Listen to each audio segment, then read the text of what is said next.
Joseph Malaby Dent was a British book publisher who produced the Everyman's Library series. Early life. Dent was born in Darlington in what is now the Britannia Public House.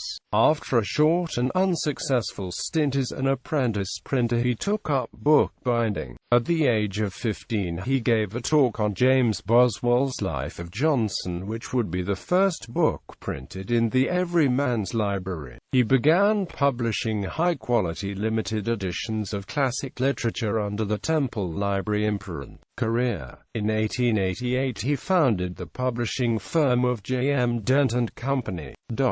Between 1889 and 1894, Dent published the works of Charles Lamb, Oliver Goldsmith, Jane Austen, Chaucer, Tennyson, and like authors, printed in small runs on handmade paper. These earlier editions enjoyed modest commercial success. Dent established the highly successful Temple Shakespeare series in 1894. In 1904, Dent began to plan Everyman's Library, a series of 1,000 classics to be published in an attractive format and sold at 1 shilling. To meet demand, Dent built the Temple Press in Letchworth, recently founded as the first garden city. The publication of the Everyman Library began in 1906, and 152 titles were issued by the end of the first year. However, it was soon confronted by a double blow: the Copyright Act 1911, which extended protection to 50 years after the author's death, thus reducing the availability of Victorian texts, and World War I, which brought with it inflation and shortages of supplies.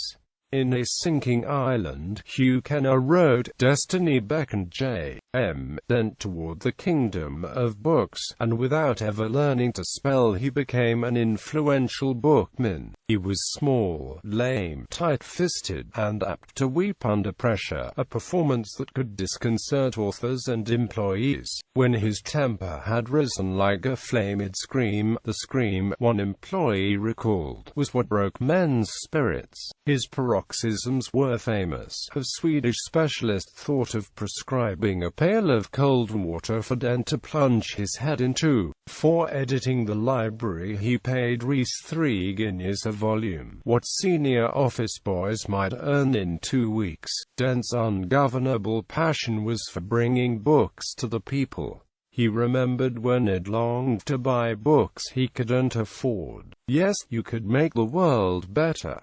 He even thought cheap books might prevent wars. Although not a new idea, what set Everyman's apart from earlier series was its scope. Dent planned for no less than 1,000 volumes. He was able to build a new factory and offices in Covent Garden with the profits. Despite having an impressive range of literature, Dent prevented classics of dubious morals, such as Moll Flanders, from being printed. The First World War slowed the production of books, and Dent did not live to see the 1,000-volume mark reached in 1956. Among the impressive volumes that came from Dent was The Pilgrim's Regress, the spiritual autobiography of C.S. Lewis, published in 1933. Later years. J.M. Dent, his sons Hugh and Jack, and Jack's son F.J. Martin Dent, constituted the board of directors in the 1920s.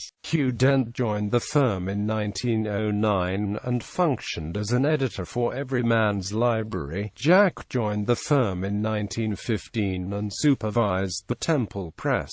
F.J. Martin Dent came in 1924 and directed the production department. After J.M. Dent's death, W.G. Taylor, the secretary of the firm since 1916, joined the board. Hugh R. Dent served as the chairman from 1926 to 1938, followed by Taylor from 1938 to 1963. Taylor was also managing director from 1934 to 1955. J. Martin Dent followed Taylor as managing director and chairman.